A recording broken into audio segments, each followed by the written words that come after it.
बिहार शिक्षक भर्ती में जिस तेजी से भर्ती हो रही है, एग्ज़ाम हो रहे हैं, ज्वाइनिंग हो रही है, उसी तेजी से उथल-पुथल मची हुई है। जो सुप्रीम कोर्ट का डिसीजन था 11 अगस्त 2023 का, डिसीजन बीएड वर्सेस बीटीसी का कि प्राइमरी की भर्ती में योग्य कौन।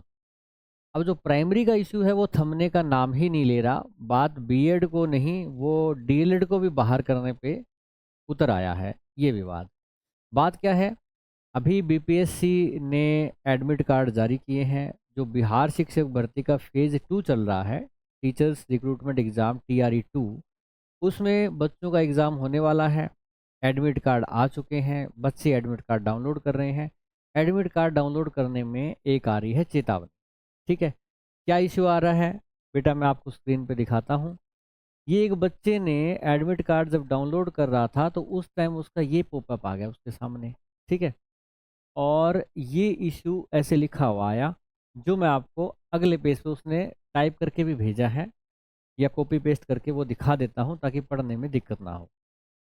ये आया है इसमें क्या, कि माननीय सर्वोच्च न्यायालय दिल्ली सिविल अपील नंबर 10, ठीक है, 28/11/2023 को पारित न्यायालय के आलोक में मेरी डीएलएड की डिग्री मान्य है।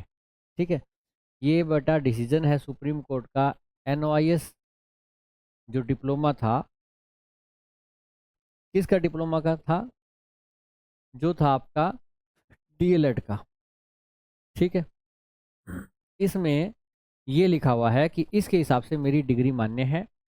प्रशिक्षित प्रारंभिक शिक्षक जो कि दिनांक 10 अगस्त 2017 से पूर्व से कार्यरत हैं, उनकी 18 माह की डीएलएड डिग्री मान्य होगी, इसमें ये लिखा हुआ है। अगर उसके बाद की है तो नहीं मान्य होगी। ये तो बहुत पहले बता दिया था। इवन बीपीएससी ने भी अपने नोटिस में पहले ही डाल दिया था कि भी ये निर्णय आ गया है, इसके आलोक में वो एडमिट कार्ड डाउनलोड करें, ये सब कुछ था। फिर इसने इन्होंने क्यों लिखा है यहाँ पे? इसलिए इन्होंने लिखा है कि यहाँ पे डाउनलोड करते टाइम यहाँ पे टिक कर दो पहले ही कि मैंने पढ़ लिया ये। ठीक है, और मैं इस निर्देशों से सहमत हूँ, ताकि कल को मैं चूँ चाँ ना करूँ कि भाई मेरा मान्य क्यों नहीं कर रहे। ये इन्होंने यहाँ पे क्लियर लिख लिया है। ठीक है, हाँ, इसको आपने पहले स्वीकार करना है, जैसे टर्म एंड कंडीशन एक्सेप्ट करते हो, स्वीकार करना है कि हाँ मैंने पढ़ लिया है और सुप्रीम कोर्ट के डिसीजन के हिसाब से मेरी डिग्री मान्य है। तब आप क्लिक करके फिर इस डाउनलोड कर सकते हो। अगर क्लिक नहीं करोगे तो डाउनलोड नहीं होगा।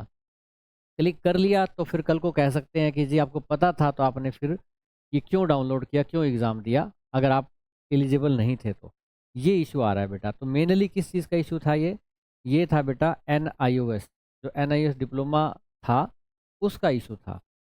तो कुल मिला के जो है बिहार जो शिक्षा आयोग है वो पूरी तरह से मतलब लगभग तैयार हो गया है NIOS डिप्लोमा जो 18 माह का था उसको बाहर करने के लिए।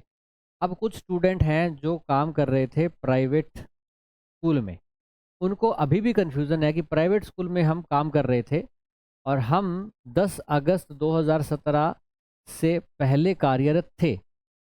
ठीक है, हाँ, जैसा कि उस डिसीजन में कहा गया, और हमने NIOS से डिप्लोमा भी किया, और डिप्लोमा जो है वो कंप्लीट कर लिया, कब तक? 2019 तक कर लिया, जैसा कि कहा गया है। तो क्या हम एलिजिबल हैं, योग्य हैं? तो बेटा मैं ये कहूँगा कि इस कन्फ्यूज़न में ना रहें, सरकारी स्कूल या प्राइवेट स्कूल। जो डिसीजन है, जो नोटिस है, उसमें यही लिखा गया है, पूर्व शिक्षक शिक्षक कार्यरत थे 10 अगस्त 2017 तक। तो प्राइवेट शिक्षक भी एक शिक्षक ही होता है। और जो प्रोविज़न किया जाता है कि आप डिस्टेंस से कर पाएँ आपकी NIOS, तो उसमें दोनों को ही दिक्कतें होती है। अगर गवर्नमेंट टीचर है वो स्कूल में पढ़ाने जा रहा है, प्राइवेट टीचर है वो स्कूल में पढ़ाने जा रहा है। अब वो बताओ कि डीएलएड करने कैसे जाएगा अगर डिप्लोमा रेगुलर करना है तो? अब ये क्योंकि RT एजुकेशन एक्ट के तहत मुद्दा उठा था, फिर NCT ने नोटिफिकेशन जारी किया, अभी मिनिमम क्वालिफिकेशन तो ज़रूरी है। अब उससे पहले ज़रूरी नहीं थी। तो पहले कोई अगर 12वीं बेस पे भी लग गया, BA बेस पे लग गया, तो इसमें कसूर क्या था? जब नियम ही नहीं था तो लग गए, सही लगे थे वो। अब कह दिया कि आप डिप्लोमा करो, तो लगे हुए टीचर डिप्लोमा कैसे करेंगे? वो स्कूल में पढ़ाने जाएं या वहाँ जाएं? अब बात है सरकारी शिक्षक की, प्राइवेट शिक्षक की। भाई प्राइवेट शिक्षक नौकरी कैसे छोड़ देगा? सरकारी शिक्षक जैसे स्कूल छोड़कर डिप्लोमा करने नहीं जा सकता, तो प्राइवेट शिक्षक भी तो डिप्लोमा छोड़ के नहीं जा सकता ना वहाँ पे डिप्लोमा करने।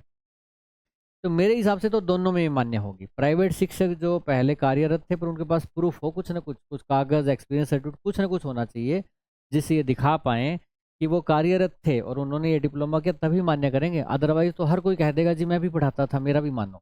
तो ये मुद्दा उठेगा मुझे लगता है। अपने कागज पत्तर अच्छे से बनवा के रखें तो ये बेटा योग्य होंगे मेरे हिसाब से, ये मान के चलें। अच्छा, और दूसरी बात कह दूं बेटा कि सीटेट को लेकर भी एक मुद्दा उठा था, मैं बता रहा हूँ यहाँ पे। ये एक नोटिस आया जिसमें 6 टीचर को निकाला है, जिसमें सीटेट अदर स्टेट का एससी था और बीएड से एक सिलेक्ट हो गया पीआरटी में जो मान्य नहीं है। एक ने बीएड 2021 में की थी, स्टेट पहले कर लिया था, तो बीएड के बाद स्टेट होना चाहिए, उसको निकाला है। तो इसमें एक सीटेट का भी मुद्दा था। तो बेटा मैं ये कहूँगा कि सीटेट जो है आपका यहाँ पे 9th-10th में वैलिड नहीं था पर प्राइमरी में वैलिड था। तो इसलिए आप जो हैं प्राइमरी टीचर कहीं भी लगना चाहते हैं या फिर बीए टीचर 6 से 8 के लिए लगना चाहते हैं तो आप सीटेट जो अभी जनवरी में हो रहा है इस एग्ज़ाम को ज़रूर कर लें। क्यों? क्योंकि सीटेट आपका बिहार में वैलिड था, केवीएस में वैलिड था और कुछ स्टेट में भी वैलिड है। इसका आपको फ़ायदा मिलेगा। कई बार फिर भर्ती आएगी, आप फॉर्म नहीं भर पाएंगे। जैसे इस बिहार भर्ती में बहुत सारे स्टूडेंट रह गए, ठीक है ना, क्योंकि उनके पास सीटेट नहीं था और उन्होंने सीटेट दे दिया। स्टेट ना भी हो, सीटेट है तो भी टीचर लग गए और उससे कंपटीशन भी कम रहा क्योंकि बहुत सारे स्टूडेंट के पास सीटेट नहीं था। तो अगर आप सीटेट की परीक्षा क्लियर करना चाहते हैं तो सीटेट में मन्नू मैम बहुत ही एक्सपर्ट रही हैं, बहुत अच्छे से पढ़ाती हैं सीटेट का। इनके बच्चों का रिजल्ट भी, बहुत बच्चों ने 130+ मार्क्स भी लिए हैं। तो आप इनके गाइडेंस में सीटेट जो है वो पढ़ सकते हैं। नोटबुक अकेडमी एप्लीकेशन है हमारा, उसके ऊपर हमारे चैनल है यूट्यूब के नोटबुक अकेडमी और मन्नू राठी, टेलीग्राम है नोटबुक अकेडमी और Mannu Rathi, application notebook academy है, इसके ऊपर ये कोर्स है बेटा। ठीक है, तो अभी के लिए इतना ही बेटा। आप अपनी तैयारी है वो करते रहें और ये वीडियो जो 6 टीचर को निकाला है बिहार सरकार ने, ये वीडियो भी आप देख सकते हैं, नोटिस आया है। और एक बिहार सरकार ने कैलेंडर भी जारी कर दिया है जो 2024 में स्टेट कब होगा, 2024 में डीएलएड का एंट्रेंस कब होगा। तो वो 2 बार वो आपका करवाएगा स्टेट परीक्षा जो है बिहार। तो उसको लेकर ये वीडियो है। ये सब वीडियो आप हमारे मन्नू राठी यूट्यूब चैनल पे देख सकते हैं। इस चैनल को सब्सक्राइब कर लीजिए। अगर आप ठीक जानकारी टाइम टू टाइम नोटिफिकेशन मिलता रहे तो बेल आइकन को दबा दें। वीडियो पसंद आई है तो लाइक कीजिएगा। All the best.